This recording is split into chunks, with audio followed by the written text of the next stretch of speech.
Assalamualaikum warahmatullahi wabarakatuh. Untuk adik-adik kelas 9 SMP, di video kali ini kita akan sharing materi IPA Fisika, yaitu tepatnya tentang rangkaian dan hambatan listrik. Nah, poin-poin yang akan kita jabarkan dalam video ini yaitu terkait tentang hukum Ohm, kemudian tentang hambatan konduktor atau hambatan pada kawat, dan rangkaian listrik seri, paralel, dan campuran. Nah, apa saja sih hal-hal yang mesti adik-adik pahami dalam konsep ini? Sekarang kita langsung lihat ke papan tulis. Oke, sekarang kita masuk ke poin yang pertama, yaitu tentang hukum Ohm. Jadi hukum Ohm ini merupakan hukum dasar yang kita gunakan selalu dalam bahasan listrik dinamis atau untuk pembahasan rangkaian listrik. Nah, di video sebelumnya sudah kita sampaikan jika ada sebuah bola lampu. Oke, jadi ini misalnya sebuah bola lampu kita hubungkan dengan kabel kepada sebuah sumber tegangan atau baterai, dan rangkaian ini dalam keadaan tertutup atau rangkaian tertutup, sehingga pada lampu ini akan mengalir arus. Oke ya, jadi di sini akan mengalir arus yang mengakibatkan lampu bisa menyala. Selain arus, pada lampu ini juga akan ada tegangan listrik sebesar V. Nah, hal yang dilakukan supaya pada lampu ini mengalir arus tidak terlalu besar, maka dipasang sebuah hambatan atau yang kita kenal juga dengan istilah resistor. Oke ya, jadi misalnya dalam rangkaian ada sebuah hambatan atau sebuah resistor, tujuannya adalah untuk menghambat arus yang mengalir. Oke ya, ini simbol dari resistor. Kita hubungkan dengan baterai dalam rangkaian tertutup, tetap di sini akan mengalir arus sebesar I dan ada tegangan listrik di sini. Dan untuk resistor itu atau hambatan bisa kita simbolkan dengan R besar. Nah, hukum Ohm membahas hubungan antara ketiga buah besaran ini, yaitu hubungan tegangan, arus pada saat hambatannya itu bernilai tetap atau bernilai konstan. Jadi bunyi dari hukum Ohm menjelaskan bahwasanya tegangan listrik, kayak tegangan listrik itu ternyata nilainya sebanding dengan arus listrik. Oke, dengan arus listrik.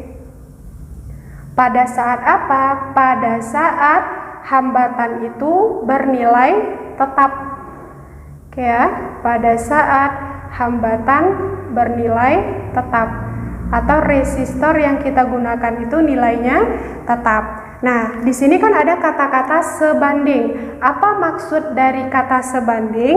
Maksudnya adalah ketika tegangan listrik yang kita simbolkan dengan V ini nilainya besar, maka arus yang mengalir pada rangkaian listrik itu juga semakin besar. I juga bernilai besar. Sebaliknya, ketika tegangan yang ada pada rangkaian listrik itu nilainya kecil, semakin kecil tegangan, maka arus yang mengalir juga semakin kecil. Inilah yang kita sebut dengan istilah sebanding. Ingat ya, pada saat nilai hambatannya itu tetap atau tidak berubah-ubah. Nah, berdasarkan bunyi hukum Ohm ini bisa kita bikin suatu persamaan atau rumus yang akan kita gunakan dalam pembahasan hukum Ohm, di mana nilai V itu sama dengan I dikali dengan R, atau bisa kita sebut dengan VIR ya, biar nggak lupa dalam menghafal rumus. Di mana V ini adalah simbol untuk tegangan listrik. Ini simbol untuk tegangan listrik, dan untuk tegangan listrik ini juga kita sebut dengan istilah potensial listrik. Satuannya apa? Satuannya adalah volt atau kita singkat dengan V besar. Terus I apa? I merupakan simbol dari arus listrik. Ini juga udah kita bahas ya di video sebelumnya. Arus listrik di mana arus listrik ini satuannya adalah ampere atau kita singkat dengan A besar. Sedangkan R besar ini adalah simbol untuk hambatan listrik. Jadi ini merupakan simbol untuk hambatan listrik atau juga bisa kita sebut dengan istilah resistor, di mana satuannya adalah ohm atau kita singkat dengan simbol omega. Oke, nanti kalau misalnya dari rumus VIR ini adik-adik diminta untuk menentukan berapa nilai I, berarti kan tinggal bolak-balik rumus. Biar bisa mempermudah adik-adik dalam bolak-balik rumus, bisa kita gunakan rumus segi 3 ya, karena dia ada 3 variabel. Oke, berarti ini operasi matematik bagi, ini adalah kali. Siapa di atas? Di atas tentu V, ini I, kemudian ini adalah untuk R. Kalau ditanya V berarti tinggal ditutup V. Rumus kita adalah I kali R sama dengan rumus di atas. Kalau mau mencari I berarti tutup I. Rumus kita adalah V per R. Kalau mau mencari R tutup R. Berarti rumus kita adalah V dibagi dengan I. Nah, dari hubungan antara V dan I pada saat hambatan tetap ini bisa kita bikin sebuah grafik yang menjelaskan hubungan V dengan I tadi. Oke, grafik V terhadap I. Nah, kalau misalnya kita bikin grafik sepanjang sumbu Y itu adalah untuk V, sedangkan sepanjang sumbu X ini adalah untuk I. Tadi kan antara V dengan I itu nilainya sebanding, berarti bentuk grafiknya linear ke atas. Maksudnya apa? Misalnya pada suatu waktu nilai V itu segini. Oke, maka nilai I-nya segini. Pada saat V-nya kita tambah, I-nya juga bertambah. Nah, ini V-nya, I-nya kan juga bertambah. Begitu seterusnya.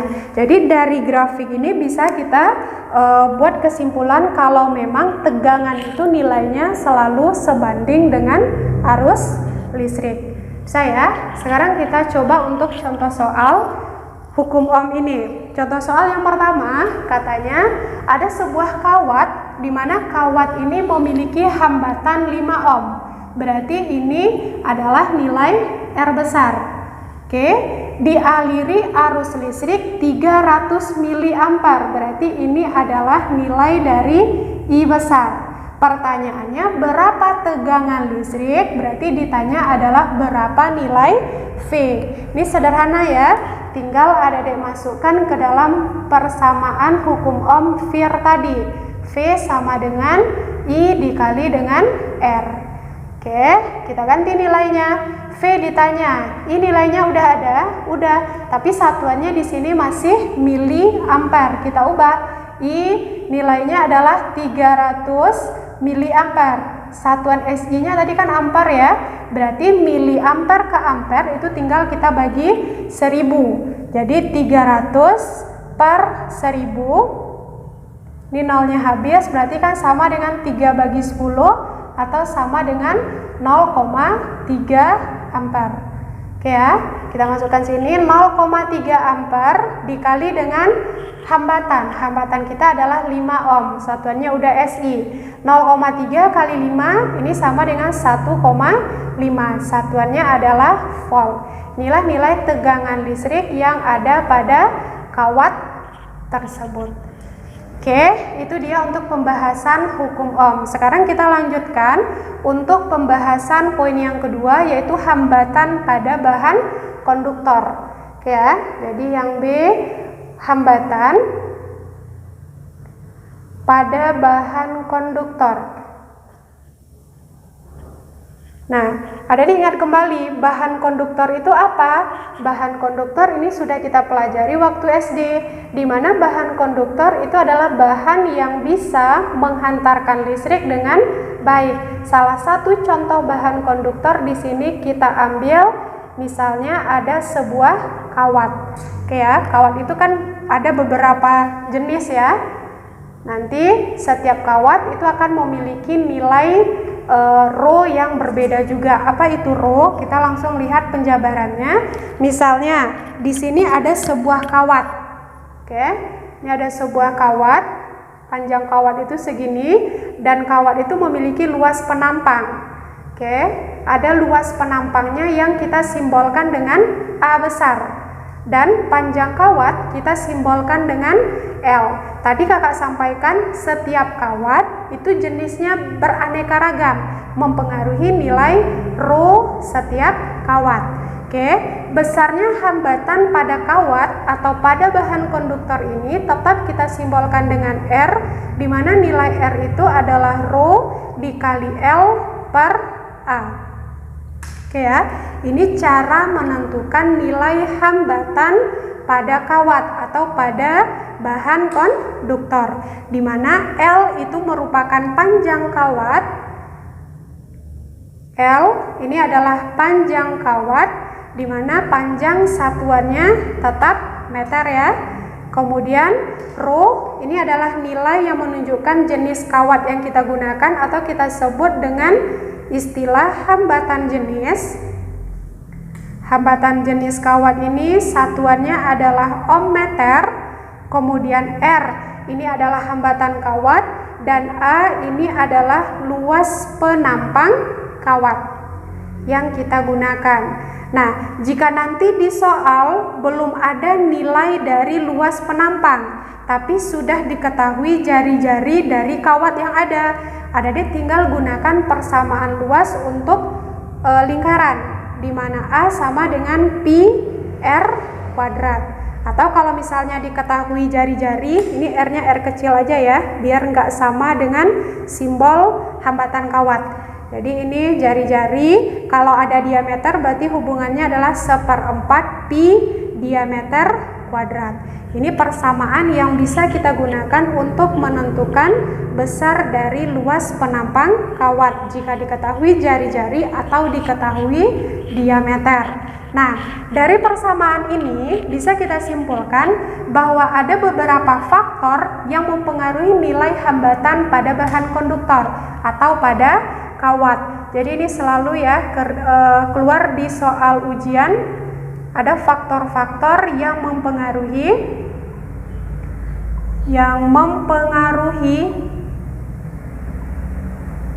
nilai hambatan pada nilai R aja ya, pada kawat atau pada bahan konduktor. Sebetulnya dari rumus adik sudah bisa menyimpulkan apa saja faktor-faktor yang mempengaruhi R pada kawat tersebut. Yang pertama tentu ada panjang kawat, ya. Jadi ada panjang kawat. Kita lihat dari rumus, hubungan antara panjang kawat dengan hambatan kawat ini sebanding atau berbanding terbalik. Karena posisinya sama-sama di atas, ini berarti dia sebanding. Maksudnya apa? Semakin panjang kawat yang kita gunakan, maka hambatan kawat juga akan semakin besar. Kemudian yang kedua, faktor yang mempengaruhinya adalah jenis dari kawat yang kita gunakan. Oke ya, dari mana kita tahu kalau jenis kawat ini juga mempengaruhi nilai R pada kawat? Tentu dari nilai rho. Semakin besar rho, maka hambatan kawat juga akan semakin besar karena dia sebanding. Selanjutnya, faktor yang ketiga ada luas dari kawat yang kita gunakan. Nah, luas kawat apa hubungannya dengan hambatan kawat? Hambatan kawat di atas, luas kawat di bawah. Ini berarti dia berbanding terbalik. Artinya, semakin besar luas kawat yang kita gunakan, maka nilai R akan semakin kecil. Sebaliknya, semakin kecil luas kawat yang kita gunakan, maka nilai R-nya akan semakin besar. Kemudian, faktor tambahannya ada lagi kaitannya dengan suhu. Oke ya, ini pembahasan untuk hambatan pada bahan konduktor atau pada kawat. Oke, sekarang kita lihat untuk contoh soal materi hambatan pada bahan konduktor, di mana katanya perhatikan tabel berikut. Jadi dari tabel ini ada 4 buah kawat penghantar dan nilai dari hambatan jenis masing-masing kawat itu berbeda. Artinya 4 buah kawat penghantar ini tentu jenisnya juga berbeda-beda. Nah, pertanyaannya, tentukanlah perbandingan hambatan kawat kedua dan kawat keempat. Hambatan kawat tadi kita simbolkan dengan R. Jadi di sini yang ditanya itu adalah perbandingan R2 dengan R4. Ini berapa? Oke, karena data dari tabel bisa kita lihat ini hanya data hambatan jenis, di mana hambatan jenis tadi kita simbolkan dengan rho. Berarti variabel L dan variabel luas itu nilainya sama. Tadi kan rumus R itu rho dikali L per A ya. Ini rumusnya. Nah, di tabel cuma ada nilai dari rho atau hambatan jenis. Nilai L dan nilai luas tidak ada. Berarti kita anggap nilai L dan nilai luas ini sama antara keempat buah kawat penghantar. Nilai R dan rho ini sebanding, berarti kita bikin perbandingan untuk menentukan perbandingan R2 dan R4. Jadi R2 banding R4 tentu nilainya sama dengan rho 2 per rho 4. Oke ya, tinggal ada diganti nilai rho 2 dari tabel itu adalah 0,06, sedangkan nilai rho 4 adalah 0,024. Ini biar bisa kita selesaikan, sama-sama kali 1000 ya.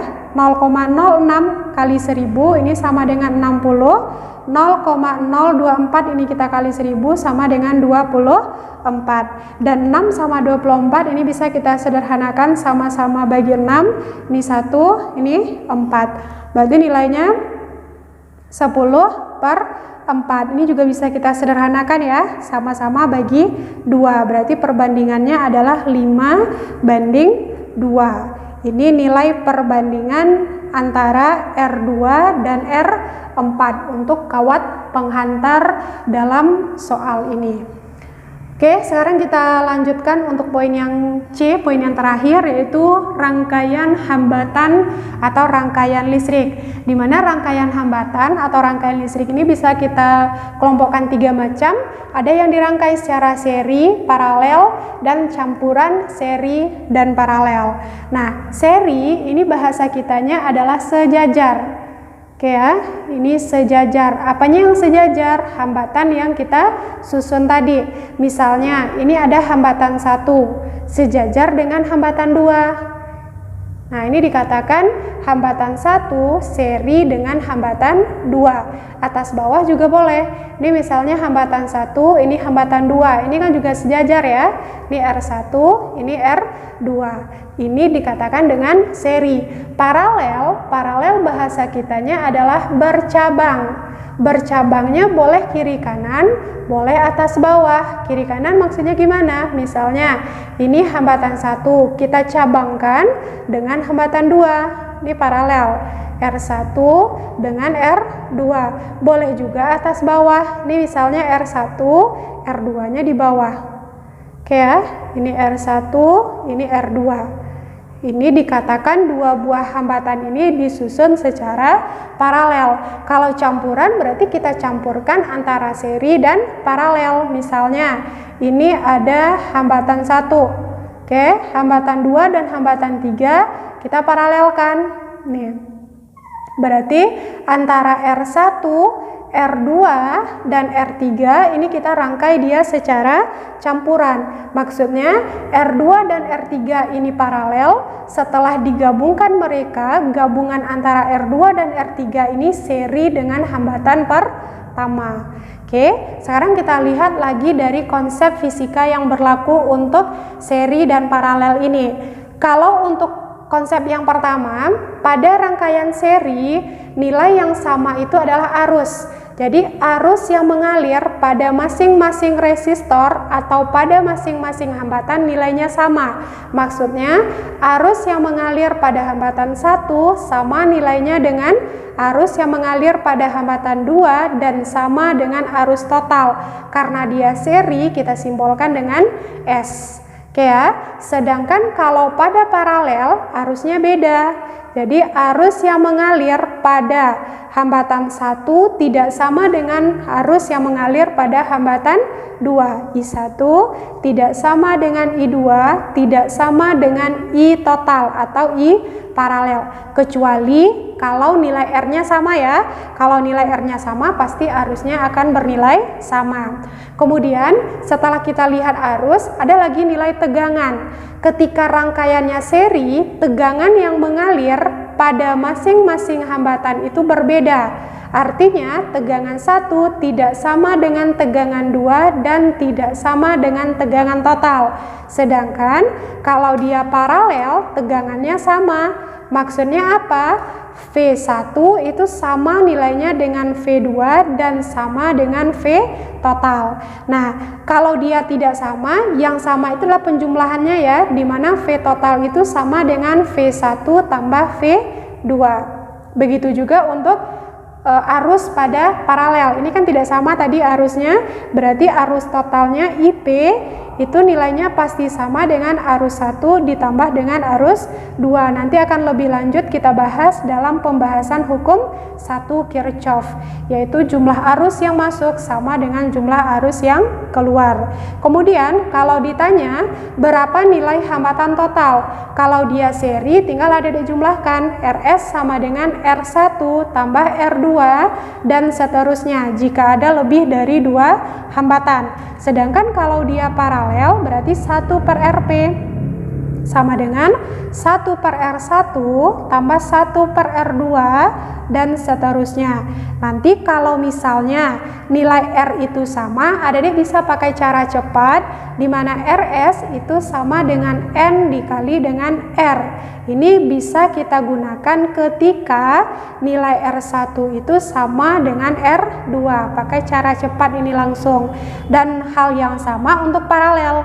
Kalau ada beberapa buah R yang nilainya sama, cara menentukan R paralel itu R tinggal dibagi dengan banyak dari R yang diketahui di soal. Ini sama ya, ketika beberapa buah R nilainya sama.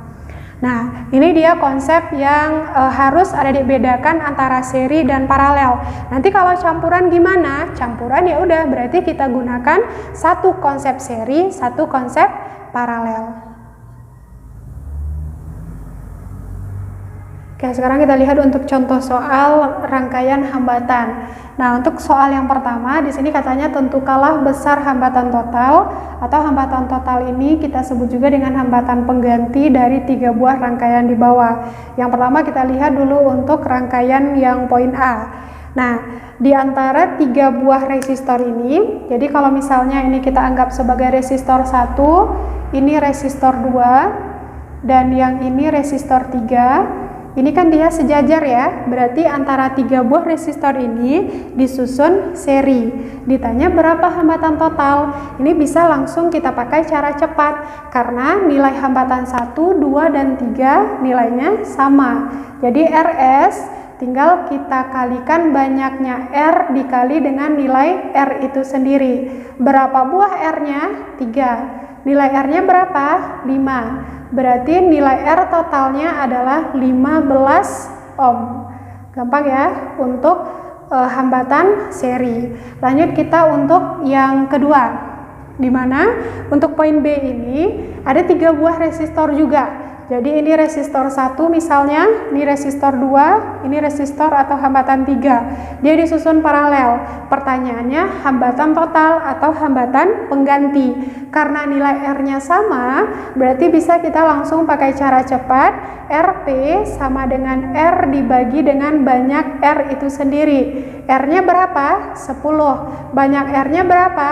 3. Berarti 10 bagi 3 itu 3,33 ya. Satuannya adalah ohm. Oke, lanjut kita ke poin yang C. Nah, poin yang C ini ada 3 buah resistor juga atau 3 buah hambatan. Misalnya ini adalah hambatan 1, ini adalah hambatan 2, ini adalah hambatan 3. Kalau kita lihat dari gambar, ini merupakan rangkaian campuran, di mana R2 dan R3 ini dia disusun paralel. Nggak bisa kita pakai cara cepat ya, karena nilai R-nya beda. Kita cari dulu 1 per RP, tentu nilainya sama dengan 1 per R2 ditambah dengan 1 per R3. Adik ganti nilainya 1/5 ditambah 1 per 10, samakan penyebutnya 10. 10 bagi 5, 2, ini tambah 1. Oke, berarti ini sama dengan 3 per 10. Ini baru nilai 1 per RP. Yang mau kita cari itu adalah RP-nya. Tinggal adik balikan 10 per 3, atau nilai RP itu tentu sama dengan 3,3 lagi ya. 3,3 ohm. Kemudian setelah kita gabungkan antara R2 dan R3 ini, dia kan bersatu. Makanya yang kita simbolkan dengan RP tadi, dia akan seri dengan R1. Biar kebayang gambarnya, ini R1, kemudian ini RP, gabungan R2 dan R3. Ini kan seri nih. Nah, karena dia seri, berarti cara menentukan nilai R total kita simbolkan dengan RS, atau ini sama dengan R total, tinggal kita jumlahkan R1 ditambah dengan RP. R1-nya berapa? 2 ohm. RP-nya berapa? 3,3 ohm. Ini kalau kita jumlahkan tentu 5,3 ohm. Inilah nilai dari R total untuk soal yang poin C. Oke, itu untuk soal nomor 1. Sekarang kita lanjutkan soal yang kedua. Soal yang kedua katanya ada 2 buah rangkaian ya, atau 2 buah rangkaian hambatan. Pertanyaannya adalah yang pertama arus total, yang kedua arus masing-masing, yang ketiga adalah tegangan masing-masing. Jadi kalau arus total kita simbolkan dengan IT aja ya. Kemudian arus masing-masing, karena ada 3 buah resistor atau 3 buah hambatan, berarti kan ditanya berapa I1, berapa I2, berapa I3. Kalau tegangan masing-masing berarti berapa V1, berapa V2, berapa V3. Oke, kita lihat dulu untuk yang gambar pertama. Nah, gambar pertama untuk menentukan arus total berarti kita gunakan hukum Ohm. Di mana hukum Ohm tadi kan V sama dengan I kali R. Berarti kalau adik-adik mau mencari I, tentu rumusnya adalah V per R. Kita mau mencari I total, berarti V yang kita gunakan V total. V total dari gambar udah ada 10 volt. R total udah ada? Belum. Berarti kita cari dulu berapa nilai R total. Di mana nilai R total itu pasti sama dengan R seri. Oke ya, karena dia dirangkai seri. Kita cari dulu berapa nilai R serinya atau nilai R total. Nilai R-nya sama atau beda? Beda ya, berarti harus kita jumlahkan. R1 tambah R2 tambah R3. Kita langsung masukkan nilainya, berarti 2 ohm tambah 3 ohm tambah 5 ohm. Berarti ini sama dengan 2, 3, 5 tambah 5 berarti 10 ohm. Ini nilai R total. Berarti nilai arus total pada rangkaian gambar pertama V per R total. V-nya 10 volt dibagi dengan R total juga 10. Nah, 10 bagi 10 berarti 1. Satuannya adalah ampere. Ini untuk yang A. Yang B katanya arus masing-masing. Ingat kembali, untuk konsep rangkaian seri arusnya sama. Berarti I1 sama dengan I2 sama dengan I3 dan sama dengan I total. Berarti nilainya adalah 1 ampere. Yang C ditanya V masing-masing. V-nya beda kan? Berarti adik-adik cari masing-masing. V1 I1 kali R1.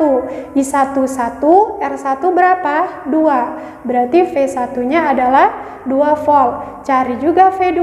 V2 berarti ini tinggal salin kan? I2 kali R2.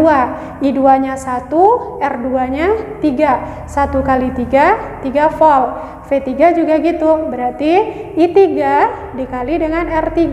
I3 1, R3-nya 5. Berarti ini sama dengan 5 volt. Kalau kita jumlahkan berapa? 2 tambah 3, 5. 5 tambah 5, 10. Sama dengan konsep kita di mana V total sama dengan V1 tambah V2 tambah V3. V total kita tadi 10 ya. Oke, berarti yang nomor gambar pertama sudah selesai kita kerjakan. Lanjut ke gambar yang kedua. Untuk gambar kedua sama ya pertanyaannya. Untuk poin yang A ditanya arus total. Ya udah, karena ditanya arus total langsung kita gunakan rumus hukum Ohm di mana I total itu sama dengan V total per R total. V totalnya berapa? Sudah ada di gambar di mana V totalnya adalah 24 volt. R totalnya udah ada belum? Belum. Di sini dari gambar yang kedua dia rangkaiannya campuran. Kita cari dulu antara 6 ohm dan 12 ohm itu dia paralel. Kita paralelkan 1 per Rp sama dengan 1 per 6 tambah 1 per 12. Samakan penyebut 12, 2, 1. Berarti 3 per 12. Dibalikan Rp sama dengan 12 bagi 3. 12 bagi 3 berarti sama dengan 4 ohm. Ini Rp. Kita gambarkan lagi, berarti kan antara Rp dengan R yang 2 ohm itu dia seri ya, sama dengan soal kita yang poin C di soal yang pertama tadi. Jadi R total itu tentu nilainya sama dengan RS, yaitu Rp ditambah dengan 2 ohm. Rp nya 4 ohm ditambah 2 ohm berarti sama dengan 6 ohm. Oke, dapat kita R total, kita masukkan ke dalam persamaan I total. Untuk menentukan I total tadi, jadi nilainya tentu V total 24 volt dibagi dengan R total 6 ohm. 24 bagi 6 tentu 4 ampere. Ini untuk arus total. Selanjutnya untuk arus masing-masing. Berarti kalau arus masing-masing yang mana R2 itu kita anggap sebagai R1 ya. Jadi untuk I1 ini kan seri nih terhadap baterai, berarti I1 itu sama dengan I total, yaitu nilainya sama dengan 4 ampere. Tapi kalau untuk I2 dan I3 ini nilainya tidak sama dengan I total. Kenapa? Karena dia sudah paralel. Ini kan gambarnya nih ya, ini untuk R2, ini untuk R3. R2-nya adalah 6 ohm. Oke, R3-nya adalah 12 ohm. Ini kan udah paralel. Makanya kalau paralel nilai I-nya berbeda lagi. Terus gimana caranya? Tinggal kita gunakan perbandingan. Jadi, ini kita simbolkan dulu R2, ini adalah R3. Di mana nilai I2 tidak sama dengan I3. Kita gunakan perbandingan di mana I dan R tadi berbanding terbalik kan? 1 per R2 banding 1 per R3. R2-nya berapa? 6. R3-nya berapa? 12. Ini bisa kita bikin jadi angka yang cantik, sama-sama kali 12. 12 dikali 1 bagi 6 berarti 2 ya, banding 1. Ini kita jumlahkan, berapa totalnya? Totalnya tentu 2 tambah 1 sama dengan 3. Terus gimana cara menentukan nilai I2 dan I3? I2 itu nilainya sama dengan I2, angka pembandingnya berapa? Angka pembandingnya adalah 2. Total perbandingannya berapa? 3. I total tadi berapa? 4. Jadi nilai I2 itu angka pembandingnya 2 dibagi dengan total perbandingannya 3 dikali dengan I total. Oke ya, berarti ini sama dengan 2 per 3 kali dengan I total 4, berarti sama dengan 8 per 3 ampere. Ini nilai dari I2. Terus kalau mau menentukan I3 bagaimana? Sama aja.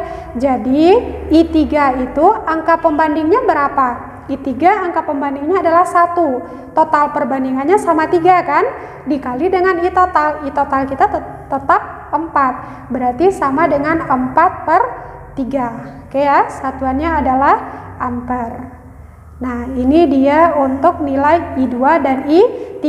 Kalau adik-adik jumlahkan 8 per 3 tambah 4 per 3 tentu 12 per 3. 12 bagi 3 berapa? 4, sama dengan nilai I total. Jadi I2 tambah I3 itu sama nilainya dengan I total ya, karena dia paralel. Oke, sekarang kita lanjutkan ya untuk poin yang terakhir, poin yang C. Pertanyaannya tegangan masing-masing. Berarti V1 itu tentu nilainya sama dengan I1 kali R1. I1 kita tadi 4. Oke, R1 kita berapa? 2 ya. 4 kali 2 tentu sama dengan 8 volt.